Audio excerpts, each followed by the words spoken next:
ನಮ್ಮ ಬ್ರೈನಿಗೆ unlimited power ಇದೆ. ಆದ್ರೆ ದುರಾದೃಷ್ಟ ಏನಪ್ಪಾ ಅಂತಂದ್ರೆ ನಮ್ಮಲ್ಲಿ ಬಹಳಷ್ಟು ಜನ ನಮ್ಮ ಬ್ರೈನ್ ಅನ್ನ ಸರಿಯಾಗಿ ಬಳಸಿಕೊಳ್ಳಲ್ಲ, ಸಂಪೂರ್ಣವಾಗಿ ಬಳಸಿಕೊಳ್ಳಲ್ಲ. ನಮ್ಮ ಬ್ರೈನಿನ ಫಂಡ ಸಿಂಪಲ್ ಆಗಿದೆ, use me or lose me. ಒಂದು ವೇಳೆ ನಾವು ನಮ್ಮ ಬ್ರೈನ್ ಅನ್ನ ಬಳಸಿಕೊಳ್ಳದಿದ್ದರೆ ಅದು ತುಕ್ಕಿಡಿದು ಬಿಡತ್ತೆ, ಯಾವುದೇ ಪ್ರಯೋಜನಕ್ಕೂ ಕೂಡ ಬರಲ್ಲ.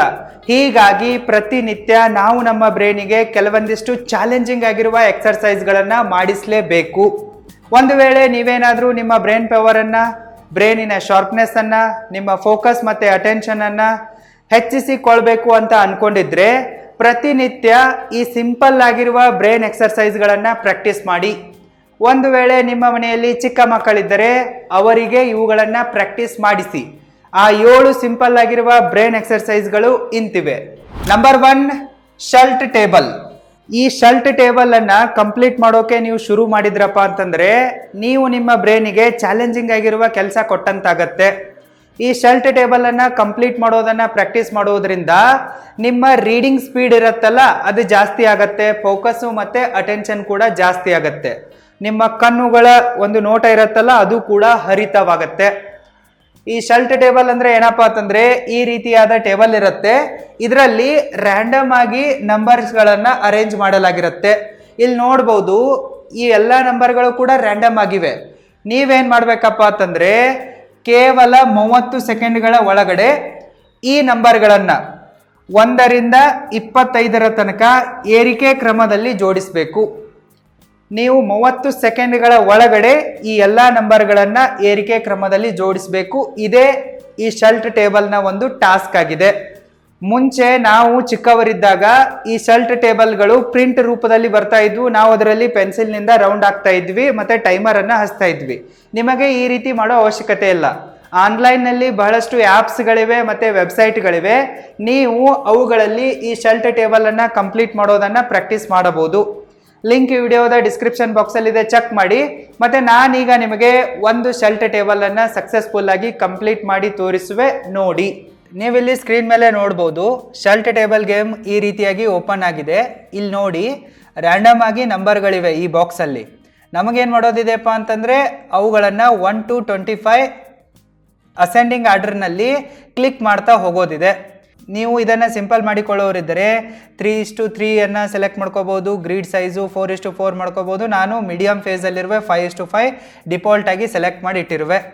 ಸೊ ಗೇಮನ್ನು ಸ್ಟಾರ್ಟ್ ಮಾಡೋದಕ್ಕಾಗಿ ನೀವೇನು ಮಾಡಬೇಕಪ್ಪ ಅಂತಂದರೆ ಫಸ್ಟ್ ನಂಬರ್ 1 ಮೇಲೆ ಕ್ಲಿಕ್ ಮಾಡಬೇಕು. ಅದಾದ ನಂತರ ನಂಬರ್ 2, ನಂಬರ್ 3, ನಂಬರ್ 4, ನಂಬರ್ 5 ಈ ರೀತಿ ಫಟಾಫಟ್ ಅಂತೇಳಿ ಕ್ಲಿಕ್ ಮಾಡ್ತಾ ಹೋಗಬೇಕು. ಇದನ್ನು 30 ಸೆಕೆಂಡ್ ಒಳಗಡೆ ಕಂಪ್ಲೀಟ್ ಮಾಡಬೇಕು. ಇದೇ ಒಂದು ಚಾಲೆಂಜಿಂಗ್ ಟಾಸ್ಕ್ ಆಗಿದೆ. Let start the game. 1 2 3 4 5 6 7 8 9 10 11 12 13 14 15 16 17 18 19 20 21 22 23 24 25 complete. So ನಾನಿದನ್ನು 30.69 ಸೆಕೆಂಡ್ಗಳಲ್ಲಿ ಕಂಪ್ಲೀಟ್ ಮಾಡಿರುವೆ. ಸೊ ನಮ್ಮ ಬ್ರೈನ್ ಫುಲ್ಲಿ ಶಾರ್ಪ್ ಆಗಬೇಕಪ್ಪ ಅಂತಂದರೆ ಇದನ್ನು ನಾನು 30 ಸೆಕೆಂಡ್ಗಳ ಒಳಗಡೆನೆ ಕಂಪ್ಲೀಟ್ ಮಾಡಬೇಕು. ಈ ರೀತಿ ನೀವು ಬಹಳಷ್ಟು ಶಲ್ಟ್ ಟೇಬಲ್ಗಳನ್ನು ಕಂಪ್ಲೀಟ್ ಮಾಡಬಹುದು. ಏರಿಕೆ ಕ್ರಮದಲ್ಲಿ ಆಡಬಹುದು, ಇಲ್ಲವೇ ಇಳಿಕೆ ಕ್ರಮದಲ್ಲಿಯೂ ಕೂಡ ನೀವು ಈ ಶಲ್ಟ್ ಟೇಬಲ್ ಗೇಮನ್ನು ಆಡಬಹುದು. Number 2, multi colour test. ನೀವು ನಿಮ್ಮ ಬ್ರೈನಿನ ಶಾರ್ಪ್ನೆಸ್ ಅನ್ನು ಹೆಚ್ಚಿಸಿಕೊಳ್ಳುವುದಕ್ಕಾಗಿ ಮತ್ತು ನಿಮ್ಮ ಡಿಸಿಷನ್ ಮೇಕಿಂಗ್ ಪವರನ್ನು ಇನ್ಕ್ರೀಸ್ ಮಾಡಿಕೊಳ್ಳುವುದಕ್ಕಾಗಿ ಮಲ್ಟಿ ಕಲರ್ ಟೆಸ್ಟ್ ಗೇಮ್ಗಳನ್ನು ಆಡಬಹುದು. ಈ ಮಲ್ಟಿ ಕಲರ್ ಟೆಸ್ಟ್ ಗೇಮ್ನಲ್ಲಿ ಬಹಳಷ್ಟು ಥರದ ಶಬ್ದಗಳನ್ನು ಬೇರೆ ಬೇರೆ ಬಣ್ಣಗಳಲ್ಲಿ ಬರೆದಿರ್ತಾರೆ. ನೀವೇನು ಮಾಡೋದಿದೆಯಪ್ಪ ಅಂತಂದರೆ ಆ ಶಬ್ದ ಯಾವ ಬಣ್ಣದಲ್ಲಿ ಬರೆಯಲಾಗಿದೆಯಲ್ಲ ಅದನ್ನು ಐಡೆಂಟಿಫೈ ಮಾಡೋದಿರುತ್ತೆ, ಅದನ್ನು ಜೋರಾಗಿ ಉಚ್ಚಾರಣೆ ಮಾಡೋದಿರುತ್ತೆ.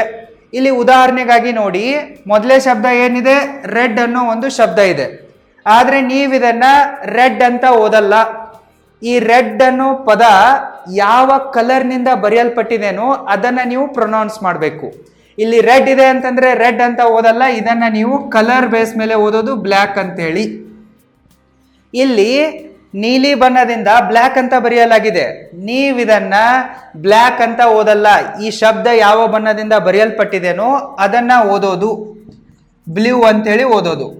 ಈ ರೀತಿ ಈ ಮಲ್ಟಿ ಕಲರ್ ಟೆಸ್ಟ್ ಗೇಮ್ನಲ್ಲಿ ಬಹಳಷ್ಟು ಶಬ್ದಗಳಿರ್ತವೆ ಬೇರೆ ಬೇರೆ ಬಣ್ಣಗಳಲ್ಲಿ. ನೀವು ಆ ಶಬ್ದಗಳ ಬಣ್ಣವನ್ನ ಐಡೆಂಟಿಫೈ ಮಾಡೋದಿರುತ್ತೆ ಫಾಸ್ಟ್ ಆಗಿ. ನೀವು ಎಷ್ಟು ಫಾಸ್ಟ್ ಆಗಿ ಇದನ್ನ ಮಾಡ್ತಿರೋ ಅಷ್ಟು ನಿಮ್ಮ ಮೆದುಳು ಏನಾಗತ್ತೆ, ಶಾರ್ಪ್ ಆಗತ್ತೆ. ಈ ಗೇಮನ್ನು ಕೂಡ ನೀವು ಆನ್ಲೈನಲ್ಲಿ ಆಡ್ಬೋದು. ಇದರ ಲಿಂಕ್ ಕೂಡ ವಿಡಿಯೋದ ಡಿಸ್ಕ್ರಿಪ್ಷನ್ ಬಾಕ್ಸಲ್ಲಿ ಕೊಟ್ಟಿರುವೆ, ಚೆಕ್ ಮಾಡಿ. ಈಗ ನಾನೊಂದು ಮಲ್ಟಿ ಕಲರ್ ಟೆಸ್ಟ್ ಗೇಮನ್ನು ನಿಮಗೆ ಪ್ರಾಕ್ಟಿಕಲ್ ಆಗಿ ಆಡಿ ತೋರಿಸುವೆ. ಈಗ ನಮ್ಮ ಕಣ್ಮುಂದೆ multi colour text game open ಆಗಿದೆ. ನಾವೇನು ಮಾಡಬೇಕಪ್ಪ ಅಂತಂದರೆ ಇಲ್ಲಿ ಹೇಗೆ ವರ್ಡ್ ಬರುತ್ತೋ ಅದರ ಕಲರ್ ಮೇಲೆ ಕ್ಲಿಕ್ ಮಾಡ್ತಾ ಹೋಗಬೇಕು.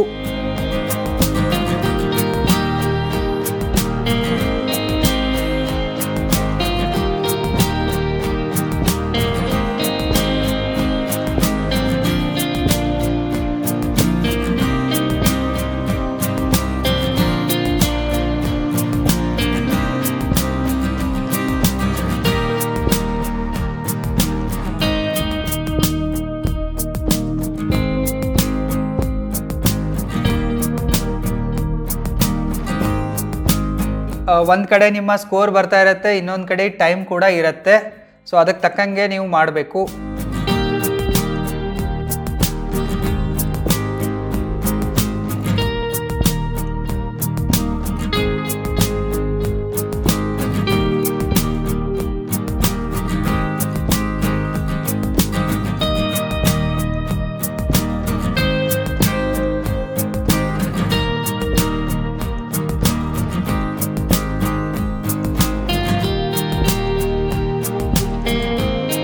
ಇದೇ ಥರ ನೀವು ಆಡ್ತಾ ಹೋಗಬೇಕು.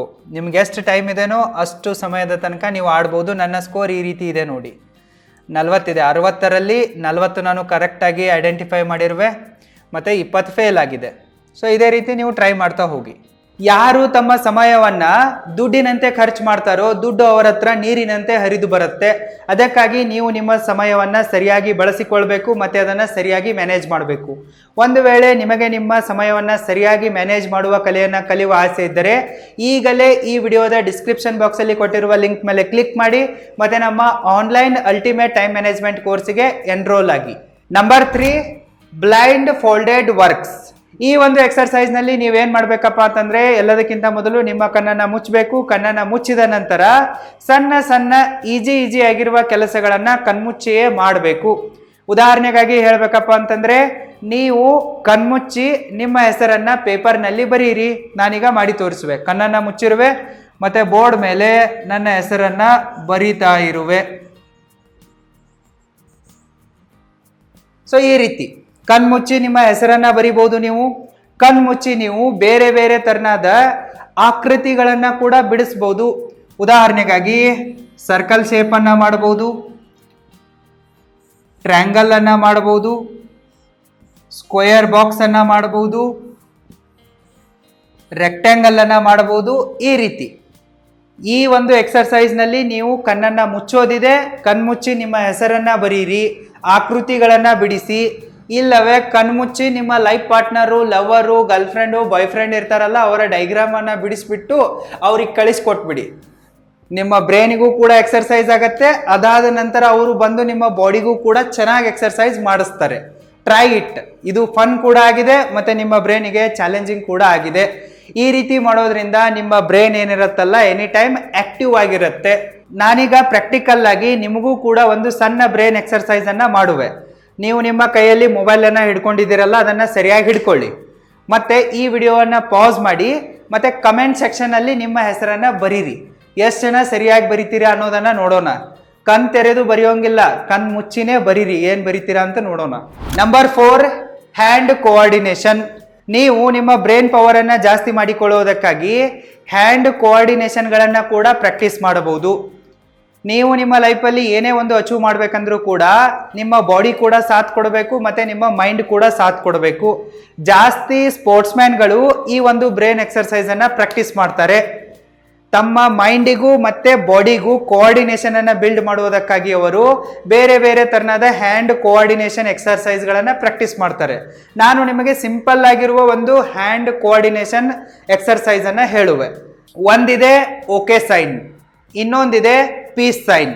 ನೀವು ನಿಮ್ಮ ಎಡಗೈಯಿಂದ ಓಕೆ ಸೈನ್ ಅನ್ನ ಮಾಡಿ ಮತ್ತೆ ಬಲಗೈಯಿಂದ ಪೀಸ್ ಸೈನ್ ಅನ್ನ ಮಾಡಿ. ನಿಮಗೇನ್ ಮಾಡೋದಿದೆಯಪ್ಪ ಅಂತಂದ್ರೆ 10 ಸೆಕೆಂಡ್ಗಳ ಒಳಗಡೆ 5 ಸರ್ತಿ ಈ ಹ್ಯಾಂಡ್ ಕೋಆರ್ಡಿನೇಷನ್ಗಳನ್ನ ಬದಲಾಯಿಸೋದಿದೆ. ಈಗ ಮೊದಲಿಗೆ ಎಡಗೈಯಲ್ಲಿ ಓಕೆ ಸೈನ್ ಇದೆ, ಬಲಗೈಯಲ್ಲಿ ಪೀಸ್ ಸೈನ್ ಇದೆ. ನೀವು ಇದನ್ನ 10 ಸೆಕೆಂಡ್ಗಳ ಒಳಗಡೆ ಎಕ್ಸ್ಚೇಂಜ್ ಮಾಡಬೇಕು, ಸ್ವಿಚ್ ಮಾಡ್ತಾ ಹೋಗ್ಬೇಕು. ಎಡಗೈಯಲ್ಲಿ ಈಗ ಓಕೆ ಸೈನ್ ಇದೆಯಪ್ಪ ಅಂತಂದ್ರೆ ಇದನ್ನ ಪೀಸ್ ಸೈನ್ ಮಾಡೋದು, ಇಲ್ಲಿ ಓಕೆ ಸೈನ್ ಮಾಡೋದು, ಮತ್ತೆ ಇದನ್ನ ಪೀಸ್ ಮಾಡೋದು, ಇದನ್ನ ಓಕೆ ಮಾಡೋದು. ಈ ರೀತಿ 10 ಸೆಕೆಂಡ್ಗಳಲ್ಲಿ ಈ ಸೈನ್ಗಳನ್ನ ಸ್ವಿಚ್ ಮಾಡೋದು. ಸೊ ಈ ರೀತಿ ಮಾಡೋದ್ರಿಂದ ನಿಮ್ಮ ಮೈಂಡಿಗೂ ಮತ್ತೆ ಬಾಡಿಗೂ ಕೋಆರ್ಡಿನೇಷನ್ ಬಿಲ್ಡ್ ಆಗತ್ತೆ, ಮತ್ತೆ ನೀವು ಶಾರ್ಪ್ ಆಗ್ತೀರಾ. ನಂಬರ್ 5, ಯೂಸ್ ನಾನ್ ಡಾಮಿನೆಂಟ್ ಹ್ಯಾಂಡ್. ಇದು ಕೂಡ ಮೈಂಡ್ಗೆ ಮತ್ತೆ ಬಾಡಿಗೆ ಕೋಆರ್ಡಿನೇಷನ್ ಅನ್ನ ಬಿಲ್ಡ್ ಮಾಡುವುದಕ್ಕಾಗಿ ಇರುವ ಒಂದು ಸಿಂಪಲ್ ಬ್ರೈನ್ ಎಕ್ಸರ್ಸೈಸ್ ಆಗಿದೆ. ನೀವೇನ್ ಮಾಡ್ಬೇಕಪ್ಪ ಅಂತಂದ್ರೆ ಫಸ್ಟ್ ನೀವು ಜಾಸ್ತಿ ಬಲಗೈಯನ್ನ ಯೂಸ್ ಮಾಡ್ತೀರಾ, ಎಡಗೈಯನ್ನ ಯೂಸ್ ಮಾಡ್ತೀರಾ, ಇದನ್ನ ಅರ್ಥ ಮಾಡ್ಕೋಬೇಕು. ಈಗ ನಾನೇನಾಗಿರುವೆ, ಬಲಗೈಯವನಾಗಿರುವೆ ಅಂತಂದ್ರೆ ನನ್ನ ಡಾಮಿನೇಟಿಂಗ್ ಹ್ಯಾಂಡ್ ಯಾವ್ದಿದೆ, ಬಲಗೈ ಇದೆ. ನಾನ್ ಡಾಮಿನೇಟಿಂಗ್ ಹ್ಯಾಂಡ್ ಯಾವ್ದಾದಂಗಾಯ್ತು, ಎಡಗೈ ಆಯ್ತು. ಸೊ ಪ್ರತಿದಿನ ನಾನು ಬಲಗೈಯಿಂದಲೇ ಊಟ ಮಾಡುವೆ, ಬಲಗೈಯಿಂದಲೇ ಬರೆಯುವೆ, ಬಲಗೈಯಿಂದಲೇ ಎಲ್ಲ ಆಲ್ಮೋಸ್ಟ್ ಆಲ್ ಕೆಲಸಗಳನ್ನ ಮಾಡುವೆ. ಸೊ ನೀವು ಈ ಎಕ್ಸರ್ಸೈಸ್ ನಲ್ಲಿ ಏನ್ ಮಾಡೋದಿದೆಯಪ್ಪ ಅಂತಂದ್ರೆ ಎಡಗೈಯಿಂದ ಮಾಡೋದಿದೆ. ನಾನ್ ಡಾಮಿನೇಟಿಂಗ್ ಹ್ಯಾಂಡ್ ಅನ್ನ ಜಾಸ್ತಿ ಬಳಸೋದಿದೆ.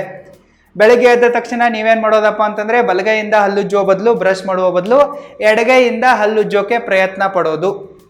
ಇದನ್ನ ಪ್ರಾಕ್ಟೀಸ್ ಮಾಡಿ ನೀವು 1 ತಿಂಗಳು ಮಾಡಿ ನೋಡಿ, ಆಮೇಲೆ ರಿಸಲ್ಟ್ ಯಾವ ರೀತಿ ಬರುತ್ತೆ ಅಂತೇಳಿ ನೋಡ್ಬಿಟ್ಟು ನೀವೇ ನನಗೆ ಥ್ಯಾಂಕ್ಸ್ ಹೇಳ್ತೀರಾ. Just try these exercises daily. ಇದಾದ ನಂತರ ನೀವು ಬಲಗೈಯಿಂದ ಬರಿತಿರ್ತೀರಪ್ಪ ಅಂತಂದ್ರೆ ಎಡಗೈಯಿಂದ ಬರೆಯೋಕೆ ಶುರು ಮಾಡಿ, ನಿಮ್ಮ ಹೆಸರನ್ನ ಬರೀರಿ. ಈಗ ನಾನಿಲ್ಲಿ ಎಡಗೈಯಿಂದ ನನ್ನ ಹೆಸರನ್ನ ಬರಿತಾ ಇರುವೆ.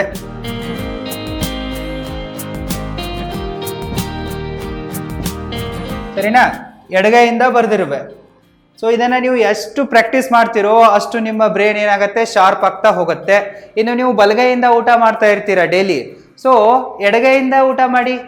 ಅಟ್ಲೀಸ್ಟ್ ಟಿಫಿನ್ ಮಾಡ್ತಾ ಇರುವಾಗ ನೀವು ಚಮಚೆಯಿಂದ ಮಾಡ್ತಾ ಇರ್ತೀರ, ಆವಾಗ ಎಡಗೈಯಿಂದ ಟಿಫಿನ್ ಮಾಡಿ. ಈ ರೀತಿ ನಿಮ್ಮ ನಾನ್ ಡಾಮಿನೇಟಿಂಗ್ ಹ್ಯಾಂಡ್ ಅನ್ನ ಬಳಸಿಬಿಟ್ಟು ನಿಮ್ಮ ಬ್ರೈನಿಗೆ ಚಾಲೆಂಜಿಂಗ್ ಆಗಿರುವ ಟಾಸ್ಕ್ ಕೊಟ್ಬಿಟ್ಟು ಸರಿಯಾಗಿ ಎಕ್ಸರ್ಸೈಸ್ ಮಾಡಿಸಿ.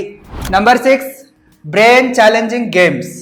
ನೀವು ಫಾಲ್ತು ಆಗಿರುವ ಲೂಡೋನಂತ ಗೇಮ್ಗಳನ್ನು ಆಡುವ ಬದಲು ನಿಮ್ಮ ಬ್ರೈನಿಗೆ ಚಾಲೆಂಜಿಂಗ್ ಆಗಿರುವ ಟಾಸ್ಕ್ಗಳನ್ನು ಕೊಡುವ ಗೇಮ್ಗಳನ್ನು ಆಡಬೇಕು. ಈ ಬ್ರೈನ್ ಚಾಲೆಂಜಿಂಗ್ ಗೇಮ್ಸ್ಗಳನ್ನು ಆಡೋದ್ರಿಂದ ನಿಮ್ಮಲ್ಲಿ ಡಿಸಿಷನ್ ಮೇಕಿಂಗ್ ಪವರ್ ಜಾಸ್ತಿ ಆಗತ್ತೆ, ಮತ್ತೆ ಪ್ರಾಬ್ಲಮ್ ಸಾಲ್ವಿಂಗ್ ಸ್ಕಿಲ್ಗಳು ಕೂಡ ಬೆಳೀತವೆ. ಅದಕ್ಕಾಗಿ ನೀವು ಬ್ರೈನ್ ಚಾಲೆಂಜಿಂಗ್ ಗೇಮ್ಸ್ಗಳನ್ನು ಆಡಿ.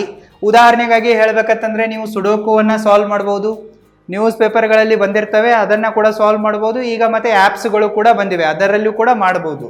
ಇನ್ನು ಚೆಸ್ ಆಡ್ಬೋದು. ನೀವು ನಿಮ್ಮ ಮನೆಯಲ್ಲಿ ನಿಮ್ಮ ಫ್ಯಾಮಿಲಿ ಮೆಂಬರ್ಸ್ಗಳ ಜೊತೆಗೆ ಚೆಸ್ ಆಡ್ಬೋದು. ಫಾಲ್ತು ಟಿವಿ ನೋಡುವ ಬದಲು ಚೆಸ್ ಆಡಿ ಮನೆ ಮಂದಿ ಎಲ್ಲ ಕುತ್ಕೊಂಡ್ಬಿಟ್ಟು, ಸರಿನಾ? ಇದರಿಂದ ನಿಮ್ಮ ಬ್ರೈನ್ ಶಾರ್ಪ್ ಆಗುತ್ತೆ, ಮತ್ತು ನಿಮ್ಮ ಇಂಟೆಲಿಜೆನ್ಸ್ ಮೆಮೊರಿ ಪವರ್ ಕೂಡ ಜಾಸ್ತಿ ಆಗುತ್ತೆ. ಮತ್ತು ಇದೇ ಥರ ನೀವು ಲಾಜಿಕ್ ಫಜಲ್ಗಳನ್ನು ಸಾಲ್ವ್ ಮಾಡ್ಬೋದು. ಮತ್ತು ನಿಮ್ಮ ಮನೆಯಲ್ಲಿ ಯಾರು ಕೂಡ ನಿಮ್ಮೊಂದಿಗೆ ಚೆಸ್ ಆಡೋಕ್ಕಿಲ್ಲಪ್ಪ ಅಂತಂದರೆ ಡೋಂಟ್ ವರಿ, ನೀವು ನಿಮ್ಮ ಲ್ಯಾಪ್ಟಾಪಲ್ಲಿ ಮತ್ತು ಮೊಬೈಲ್ ಆ್ಯಪ್ಸ್ಗಳಲ್ಲಿ ಕೂಡ ಆನ್ಲೈನಲ್ಲಿ ಚೆಸ್ಸನ್ನು ಆಡ್ಬೋದು. ಸೊ ಈ ರೀತಿ ಬ್ರೈನ್ ಚಾಲೆಂಜಿಂಗ್ ಗೇಮ್ಸ್ಗಳನ್ನು ಆಡಿ. Number 7, limit technology usage. ಈ ಟೆಕ್ನಿಕಲ್ ಗ್ಯಾಜೆಟ್ಸ್ಗಳಿರ್ತಾವಲ್ಲ, ಇವು ನಿಮ್ಮ ಎಲ್ಲ ಕೆಲಸಗಳನ್ನು ಸಿಂಪಲ್ ಮಾಡ್ತವೆ, ಆದರೆ ಇದರ ಜೊತೆಗೆ ಒಂದು ಸೈಡ್ ಎಫೆಕ್ಟ್ ಕೂಡ ಇರುತ್ತೆ. ಈ ಎಲ್ಲ ಟೆಕ್ನಾಲಜಿಕಲ್ ಗ್ಯಾಜೆಟ್ಸ್ಗಳಿವೆ ಎಲ್ಲ ನಿಮ್ಮ ಬ್ರೈನ್ ಪವರನ್ನು ಸಾಯಿಸ್ತವೆ. ಉದಾಹರಣೆಗಾಗಿ ಹೇಳಬೇಕಪ್ಪ ಅಂತಂದರೆ ಈಗ ಕ್ಯಾಲ್ಕುಲೇಟರ್ ಇದೆ ಅಂತ ಅಂದ್ಕೊಳ್ಳಿ. ಸೊ ಇದರಲ್ಲಿ ನೀವು ಎಲ್ಲ ಕ್ಯಾಲ್ಕುಲೇಷನ್ಸ್ಗಳನ್ನು ಲೆಕ್ಕಾಚಾರ ಮಾಡ್ತಾ ಇದ್ದರೆ ನಿಮ್ಮ ಬ್ರೈನಿಗೆ ಕೆಲಸನೇ ಸಿಗಲ್ಲ. ಸೊ ನೀವು ಪಟ್ ಅಂತೇಳಿ ಕ್ಯಾಲ್ಕುಲೇಟರ್ನಲ್ಲಿ ಮಾಡಿ ಮುಗಿಸ್ಬಿಡ್ತೀರಾ, ಆದರೆ ನಿಮ್ಮ ಬ್ರೈನ್ ಪವರ್ ಏನಾಗುತ್ತೆ, ಇಲ್ಲಿ ಸತ್ತೋಗುತ್ತೆ. ಅದಕ್ಕಾಗಿ ನೀವೇನು ಮಾಡಿ, ಸಾಧ್ಯವಾದಷ್ಟು ಟೆಕ್ನಾಲಜಿಕಲ್ ಯೂಸೇಜನ್ನು ಕಡಿಮೆ ಮಾಡಿ. ಈಗ ಮೊಬೈಲ್ ಇರುತ್ತೆ, ಸೊ ಇದರಲ್ಲಿ ನೀವು ಮೊಬೈಲ್ ನಂಬರ್ಗಳನ್ನು ನೆನಪಲ್ಲಿ ಇಟ್ಕೊಳ್ಳೋಕೆ ಟ್ರೈ ಮಾಡಿ, ಮತ್ತು ಅಲಾರಾಮ್ ಇಲ್ಲದೆ ಎದ್ದೇಳೋಕೆ ಟ್ರೈ ಮಾಡಿ. ನನ್ನ ಜೀವನದಲ್ಲಿ ಇಂಪಾರ್ಟೆಂಟ್ ಆಗಿರುವ 15 ವ್ಯಕ್ತಿಗಳಿದ್ದಾರೆ, ಅವರೆಲ್ಲರ ನಂಬರ್ ಕೂಡ ನನಗೆ ಬಯಾಟ ಇದೆ. ಸೊ ನನಗೆ ನಿದ್ದೆಯಿಂದ ಎಬ್ಬಿಸಿ ಕೇಳಿದ್ರು ಕೂಡ ಆ 15 ನಂಬರ್ಗಳನ್ನು ನಾನು ಹೇಳುವೆ. ಸೊ ಈ ರೀತಿ ನೀವು ಕೂಡ ಟೆಕ್ನಾಲಜಿಯ ಯೂಸೇಜನ್ನು ಸಾಧ್ಯವಾದಷ್ಟು ಕಡಿಮೆ ಮಾಡಿ ಟೆಕ್ನಾಲಜಿಯನ್ನು ಬಳಸುವ ಬದಲು ನಿಮ್ಮ ಬ್ರೈನನ್ನು ಸ್ವಲ್ಪ ಜಾಸ್ತಿ ಬಳಸಿ. ಇದರಿಂದ ನಿಮ್ಮ ಬ್ರೈನಿಗೆ ಎಕ್ಸರ್ಸೈಸ್ ಆಗುತ್ತೆ. ಈ 7 ಸಿಂಪಲ್ ಬ್ರೈನ್ ಎಕ್ಸರ್ಸೈಸ್ಗಳನ್ನು ನೀವು ಪ್ರತಿನಿತ್ಯ ಪ್ರಾಕ್ಟೀಸ್ ಮಾಡ್ತಾ ಹೋದರೆ ಖಂಡಿತವಾಗಿಯೂ ನಿಮ್ಮ ಬ್ರೈನ್ ಏನಾಗುತ್ತೆ, ಶಾರ್ಪ್ ಆಗುತ್ತೆ, ಡೆವಲಪ್ ಆಗುತ್ತೆ, ಮೆಮೊರಿ ಪವರ್ ಹೆಚ್ಚಾಗುತ್ತೆ, ಫೋಕಸ್ಸು ಮತ್ತು ಅಟೆನ್ಷನ್ ಹೆಚ್ಚಾಗುತ್ತೆ. ನೀವೊಬ್ಬ ಸ್ಮಾರ್ಟ್ ಆ್ಯಂಡ್ ಇಂಟೆಲಿಜೆಂಟ್ ವ್ಯಕ್ತಿ ಆಗೇ ಆಗ್ತೀರಾ. ಸೊ ಈ ಎಕ್ಸರ್ಸೈಸ್ಗಳನ್ನ ಪ್ರತಿನಿತ್ಯ ಪ್ರಾಕ್ಟೀಸ್ ಮಾಡಿ. All the very best and thank you so much.